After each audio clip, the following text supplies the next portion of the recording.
Bismillahirrahmanirrahim. Assalamualaikum warahmatullahi wabarakatuh. Hai teman-teman, perkenalkan kami dari kelompok 14 yang beranggotakan Atiyatun Nadrah dan Sri Windah dalam mata kuliah Metodologi Studi Islam dengan dosen pengampu Ibu Dr. Haja Ilmiati MAG. Kami akan membahas tentang berbagai organisasi dan corak keberagaman dalam Islam.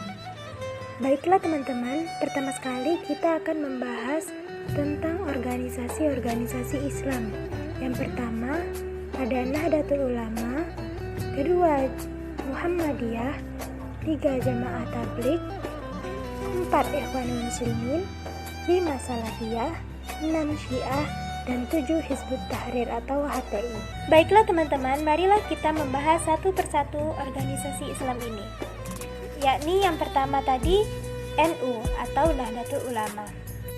Organisasi yang bernama Nahdlatul Ulama atau artinya Kebangkitan Ulama terbentuk pada tanggal 16 Rajab tahun 1344 Hijriah atau 31 Januari 1926 di kota Surabaya.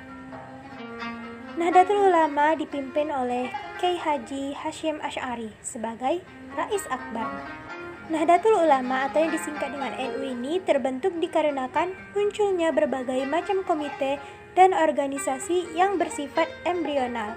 Maka perlu untuk membentuk organisasi yang lebih mencakup dan lebih sistematis untuk mengantisipasi perkembangan zaman. Nah, salah satu faktor yang melatar belakangi NU ialah perkembangan dan pembaharuan pemikiran Islam yang menghendaki pelarangan segala bentuk amaliyah kaum Sunni. Nah, maksudnya itu ialah sebuah pemikiran agar umat Islam kembali pada ajaran Islam yang murni, yaitu dengan cara melepaskan diri dari sistem bermazhab.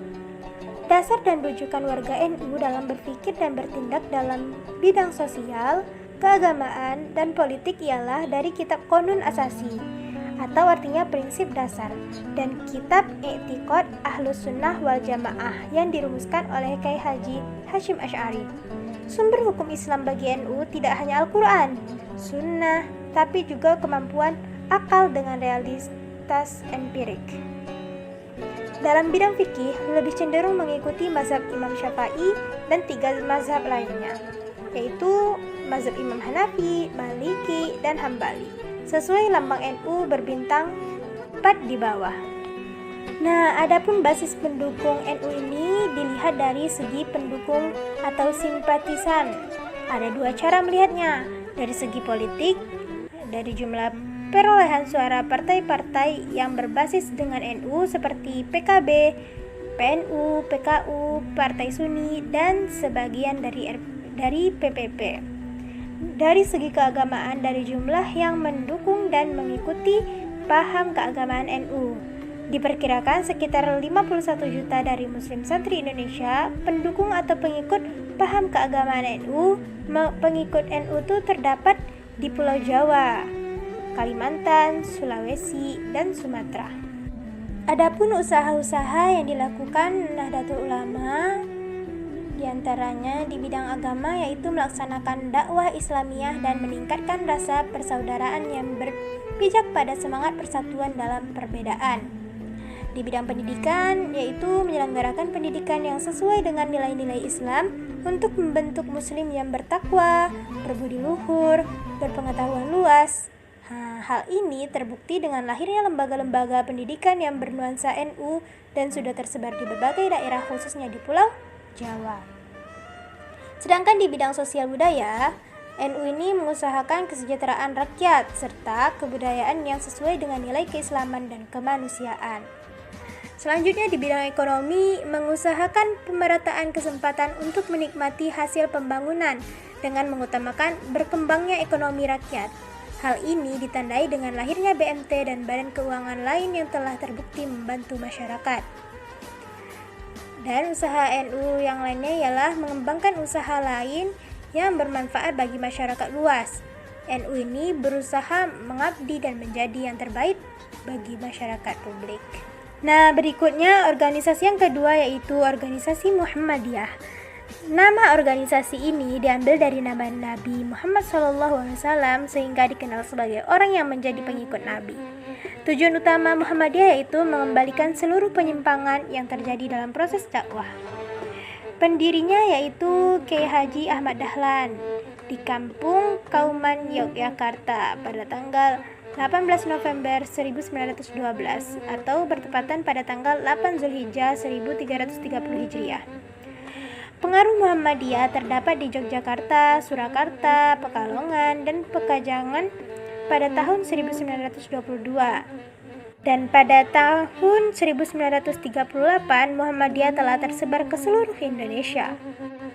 Amal usaha Muhammadiyah terutama bergerak di bidang pendidikan serta layanan kesehatan dan sosial dalam wadah pembina kesejahteraan umat. Berikutnya yaitu organisasi Jamaah Tabligh. Pendiri organisasi ini yaitu Syekh Muhammad Ilyas bin Syekh Muhammad Ismail, yaitu bermazhab Hanafi. Pemikiran dasar Jamaah Tabligh adalah gerakan dakwah yang mempunyai pengikut yang terbesar hampir di setiap negara. Namun, ada 4 prinsip dalam Jamaah Tabligh yang bertolak belakang dengan gerakan dakwah Islam lainnya. Yang pertama yaitu menurut Jamaah Tabligh saat ini pintu ijtihad sudah ditutup. Yang kedua, pendekatan dakwah dan ibadah yang digunakan adalah dengan cara tasawuf, tidak dengan politik, sosial, budaya, ataupun perlawanan bersenjata. Ketiga, tidak memandang perlu nahi mungkar karena menurut Jamaah Tabligh fase sekarang mewujudkan iklim yang kondusif bagi masuknya kaum muslimin ke dalam jamaah mereka. Dan yang keempat, Jamaah Tabligh memisahkan antara agama dan politik. Adapun ciri khas Jamaah Tabligh yaitu adanya konsep khuruj atau keluar untuk berdakwah. Pusat Jamaah Tabligh itu di perkampungan Nizamuddin, Delhi di India. Nah, ada nih jumlah anggotanya Jamaah Tabligh ini ada 3 kategori. Yang pertama, anggota aktif, setengah aktif, dan tidak aktif.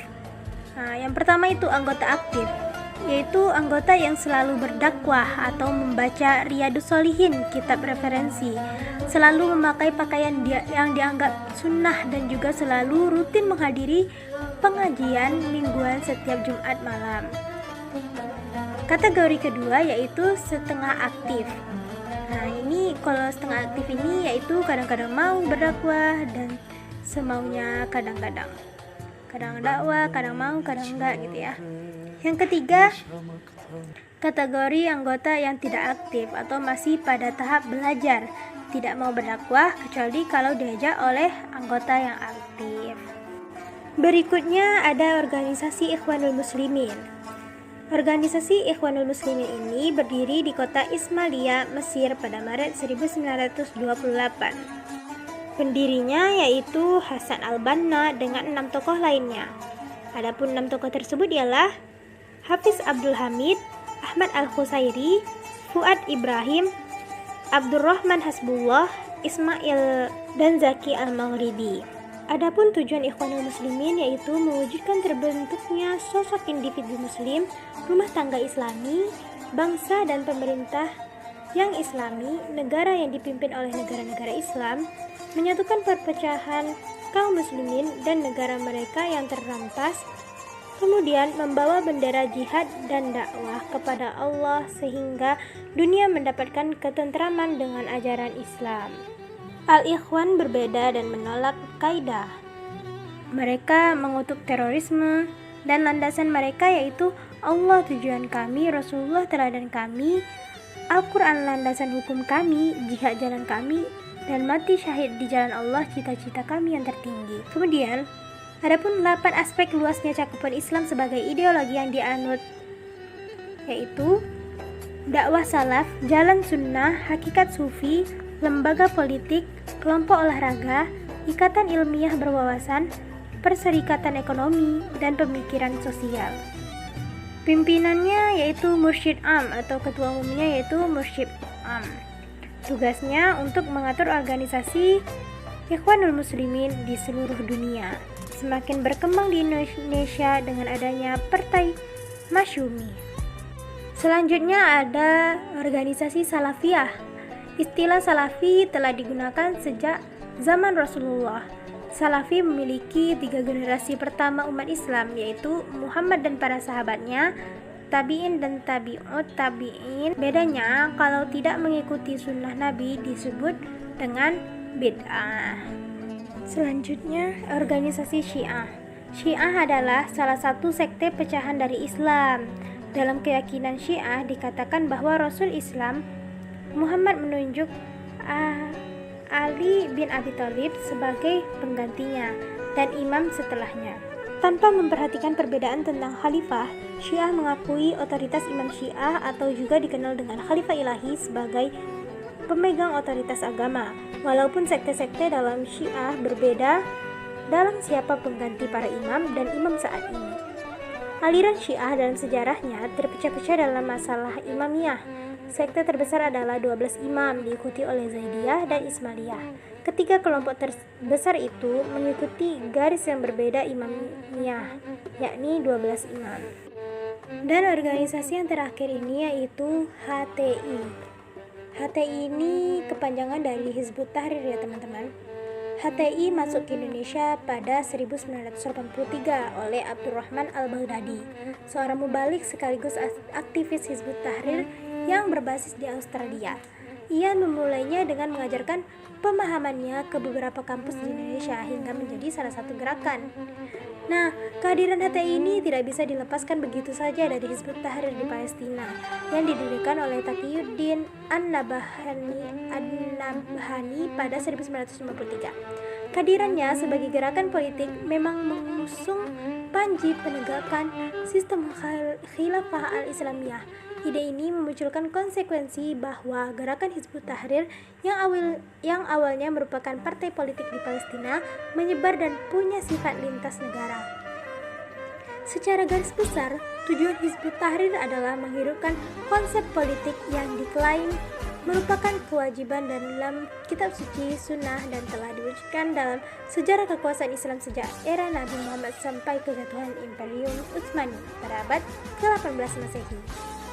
Menurut pendirinya Taqiyuddin An-Nabhani dalam tulisannya di Kitab Daulah Islam dan Kitab Mafahim Hizbut Tahrir yang sudah diterjemahkan ke dalam bahasa Indonesia oleh HTI Press sejak 2004 dan 2007, generasi umat Islam saat ini tidak tertarik dengan konsep khilafah karena tidak pernah menyaksikan atau punya pengalaman dengan pemerintahan Islam. Karena gambaran tersebut tidak ada, pada akhirnya Muslim memilih menggunakan falsafah hidup lain yang membuat kemurnian Islam menjadi terkikis. Bagi Taqiyuddin, ini adalah kemunduran besar kaum muslimin. Taqiyuddin mengistilahkannya dengan ghazwu ats-tsaqafi, invasi budaya, yang menyebabkan kaum muslimin enggan menerapkan hukum-hukum Islam pada sistem pemerintahan mereka. Ide Daulah Islamiyah atau negara Islam di Indonesia memang sempat muncul saat Kartosuwiryo melakukan pemberontakan D1 atau T2 di masa pasca kemerdekaan. Belakangan dalam bentuk yang berbeda, ia juga muncul dalam bingkai Gerakan Negara Islam Indonesia atau NII. Hanya saja, keduanya masih menerapkan atau mengakui batas-batas negara dengan mengganti sistem maupun dasar pemerintahan saja. Sedangkan Hizbut Tahrir secara umum mengupayakan adanya kesatuan tunggal bagi seluruh umat Islam di dunia. Cita-cita yang menerabas pada batas-batas geografis, kebudayaan, dan politik bangsa-bangsa. Konstitusi Hizbut Tahrir secara sederhana menggunakan kata khilafah dan negara secara bergantian. Bangsa dalam konsep negara bangsa bagi gerakan ini adalah Islam yang wilayahnya dinamakan sebagai Dar al-Islam, wilayah Islam. Sedangkan di luar itu dinamakan Dar al-Kufr atau wilayah kafir. Di dalam Dar al-Islam diterapkan hukum Islam dan di luarnya masuk kategori hukum orang kafir. Dibandingkan dengan ormas Islam seperti Nahdlatul Ulama dan Muhammadiyah, usia Hizbut Tahrir Indonesia memang masih sangat muda, masuk pada 1983 oleh Abdurrahman Al-Baghdadi, seorang mubalik sekaligus aktivis Hizbut Tahrir yang berbasis di Australia. Abdurrahman memulainya dengan mengajarkan pemahamannya ke beberapa kampus di Indonesia hingga menjadi salah satu gerakan yang punya anggota cukup banyak saat ini. Belakangan ini, keberadaan HTI dianggap ancaman karena akan mengubah ideologi Pancasila. Salah satu ormas yang menyuarakan pembubaran tersebut adalah GP Ansor, ormas kepemudaan di bawah naungan Nahdlatul Ulama.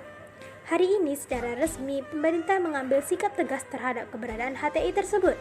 Menteri Koordinator Politik, Hukum dan Keamanan, Menko Polhukam, Wiranto mengumumkan bahwa pemerintah akan membubarkan organisasi tersebut untuk mengarahkannya agar sesuai dengan koridor Undang-Undang Ormas yang berlaku di tanah air kita. Ada 5 poin penting pernyataan pemerintah tentang HTI ini, yaitu yang pertama, sebagai ormas berbadan hukum, HTI tidak melaksanakan peran positif untuk mengambil bagian dalam proses pembangunan. 2. Kegiatan yang dilaksanakan HTI terindikasi kuat telah berhubungan dengan tujuan, asas dan ciri yang berdasarkan Pancasila dan Undang-Undang Negara Kesatuan Republik Indonesia tahun 1945 sebagaimana diatur dalam UU nomor 17 tahun 2013 tentang Ormas. 3. Aktivitas yang dilakukan nyata-nyata telah menimbulkan benturan di masyarakat yang dapat mengancam keamanan dan ketertiban masyarakat serta membahayakan keutuhan NKRI. Keempat, mencermati pertimbangan di atas serta menyerap aspirasi masyarakat, pemerintah perlu mengambil langkah-langkah hukum secara tegas membubarkan HTI. Yang terakhir, keputusan ini diambil bukan berarti pemerintah anti terhadap ormas Islam, namun semata-mata dalam rangka merawat dan menjaga keutuhan NKRI berdasarkan Pancasila dan UUD 1945. Organisasi radikal HTI dianggap mengancam eksistensi demokrasi yang telah dinikmati bangsa Indonesia sejak runtuhnya Orde Baru. Atas dasar itulah pemerintah membubarkan HTI. Sekian dari saya tentang organisasi Islam dan akan dilanjutkan oleh Saudari Sriwinda. Baiklah, saya akan melanjutkan presentasi kami dari Saudari Atiyatun Nadroh, yaitu corak keberagaman dalam Islam. Bagian pertama, liberal. Masyarakat Indonesia merupakan masyarakat yang majemuk, khususnya bila dilihat dari segi etnis atau suku bangsa dan agama yang berakibat dalam menjalani kehidupan masyarakat Indonesia dihadapkan kepada perbedaan-perbedaan dalam berbagai hal, mulai dari kebudayaan, cara pandang hidup, dan interaksi antara individunya. Yang menjadi perhatian dari pemerintah dan komponen bangsa lainnya adalah masalah hubungan dan toleransi antar umat beragama, kemajemukan budaya, cara pandang hidup, dan interaksi antara individu yang ada di Indonesia mengakibatkan berkembangnya pemikiran yang sangat luar biasa, belum lagi penuh dari negara-negara maju seperti Amerika Serikat dan berbagai negara di Eropa. Jaringan Islam Liberal dideklarasikan pada 8 Maret 2001. Pada mulanya hanya kelompok diskusi yang merespon fenomena-fenomena sosial keagamaan, kemudian berkembang menjadi kelompok diskusi yang merespon Islam Liberal. Kelompok ini terus mendiskusikan berbagai hal mengenai Islam, negara, dan isu-isu kemasyarakatan. Selanjutnya, bagian modernis. Modernis merupakan proses pembangunan kesempatan yang diberikan oleh perubahan demi kemajuan. Ia melibatkan perubahan masyarakat tradisional menuju masyarakat modern. Masyarakat modern adalah masyarakat yang telah mengalami transformasi dari segala bentuk. Mereka mampu menyesuaikan diri dari situasi apapun di zaman modern ini. Masyarakat modern mengalami pengesaran dalam distribusi gengsi sosial. Menurut Susanto dalam Bosrowi 2005, gengsi sosial dapat diwujudkan dalam berbagai cara masyarakat modern. Gengsi sosial tidak hanya mewujudkan dalam berbagai simbol fisik dan tetapi juga dapat dilihat dari berbagai simbol non-fisik seperti pemilihan tempat makanan, tempat belanja, dan tempat rekreasi. Menurut Purwanto 2015, perkembangan kuliner bedakan menjadi 3 fase. Adapun 3 fase tersebut teman-teman, yang pertama fase pertama disebut original food. Disebut pada fase ini jenis hidangan yang disajikan dengan cara dikukus, dibungkus dengan daun pisang dengan bahan baku beras dan umbi-umbian.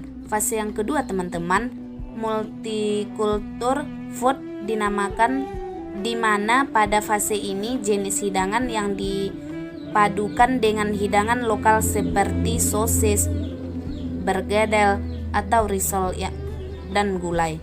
Fase yang ketiga teman-teman, kuliner kontemporer dinamakan pada fase ini. Banyak dipengaruhi oleh industri makanan yang mengarah pada instan atau fast food. Selanjutnya, fundamentalis. Islam adalah agama terbesar di Indonesia dengan jumlah pemeluk mencapai 85,2% dari jumlah 222 jiwa penduduk Indonesia. Proses kehadiran Islam di Indonesia dan sejarah perkembangannya masih menjadi kajian yang menarik untuk diteliti. Para ahli sejarah berbeda pendapat tentang sejarah awal Islam masuk di Indonesia. Pendapat yang paling kuat adalah menyatakan bahwa Islam masuk di Indonesia pada abad ke-13 melalui India. Pendapat ini salah satunya disampaikan oleh Snok Hogonje dengan bukti penemuan batu nisan Al-Malik Al-Saleh, Raja Muslim pertama di Samudra Pasai. Suminto 1993 sampai Islam yang berkembang di Indonesia bersifat sinkretis. Bentuk sinkretis ini nampak pada pengaruh budaya lokal terhadap ritual-ritual ibadah yang dilakukan umat Islam Indonesia atau Hidayatullah.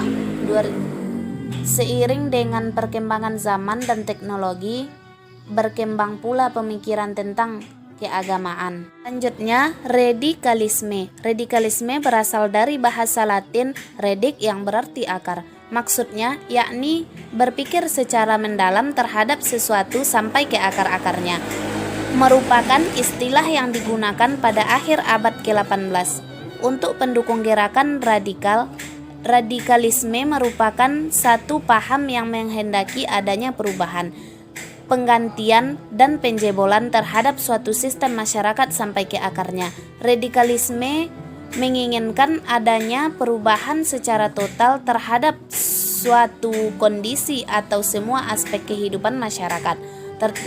Tentu saja, melakukan perubahan atau pembaharuan merupakan hal yang wajar dilakukan, bahkan harus dilakukan demi menuju masa depan yang lebih baik.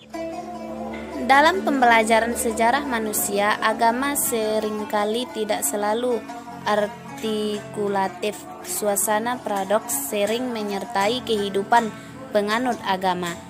Terlebih jika penganut agama tadi lebih mempolitisir agama demi kepentingan sesaat. Bila demikian, yang terasa adalah agama sangat rentan dalam memicu timbulnya prahara.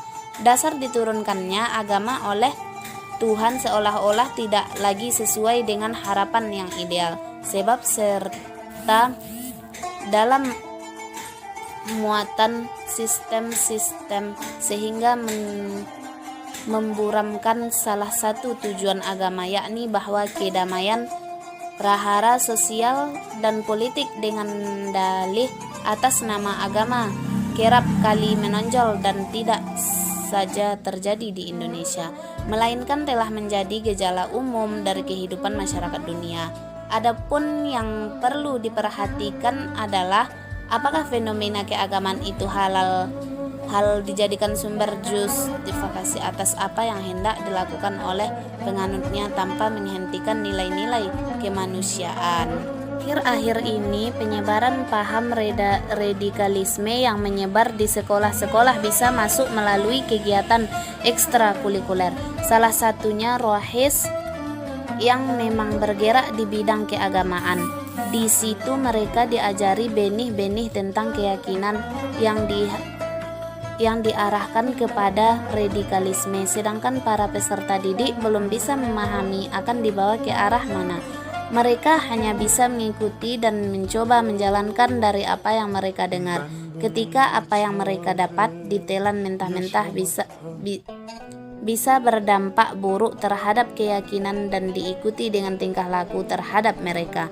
Sekian yang dapat kami sampaikan. Assalamualaikum warahmatullahi wabarakatuh.